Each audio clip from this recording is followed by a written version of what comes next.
Hi అండి. మొన్న ఆదివారం మా అమ్మ నా దగ్గరకు వచ్చింది. వచ్చేటప్పుడు ఈ గడ్డలు అయితే తీసుకొచ్చింది. మేము దీని అయితే గెన్స్ గడ్డలు అంటాము. వీటిని తింటే బాలింతలకు పాలు బాగా పడతాయంట. అందుకోసమని మా అమ్మ తెచ్చింది. సీజన్ అయిపోయింది కదండి, అది కొంచెం లోపల కొంచెం బ్లాక్గా అయిపోయినట్టు అనిపించింది.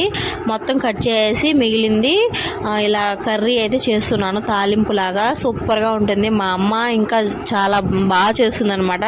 నాకు చాలా ఇష్టం. ఇది తిని చాలా ఇయర్స్ అయిపోయింది. ఇంక ఈరోజైతే చేసుకొని తింటున్నాను. భలే టేస్ట్ వచ్చిందండి. నేను చేస్తే కూడా మా అమ్మ చేసిన దానికన్నా కొంచెం బాగానే వచ్చింది, పర్వాలేదు. నేను పోడుకోవాలి కదండి, అందుకే పోడుకుంటున్నాను.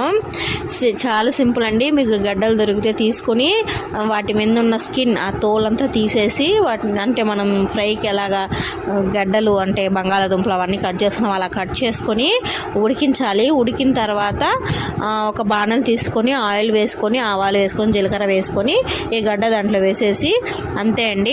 ఉడికించేటప్పుడే పసుపు వేసుకోవాలి. ఇప్పుడు వేస్తే కలవదనమాట. నేను ఇందులో ఆనియన్ పకోడీ కూడా వేసుకున్నాను. మా అమ్మ చెప్పింది, వచ్చేటప్పుడు తనే తెచ్చింది. సరే రెండు వేసి చేసుకున్నాను. సూపర్గా ఉండింది. మా హస్బెండ్ మిస్ అయిపోయారండి. కార్ డ్రైవింగ్కి వెళ్ళారా, ఇంకా ఆయన అయితే మిస్ అయిపోయాడు. నెక్స్ట్ డే అయినా తింటారేమో అనుకుంటే నెక్స్ట్ డే కూడా రాలేదు. ఈరోజు మార్నింగ్ వెళ్ళిన ఆయన నెక్స్ట్ డే ఈవినింగ్ వచ్చారు. అంతే అండి ఈ వీడియో. Bye bye.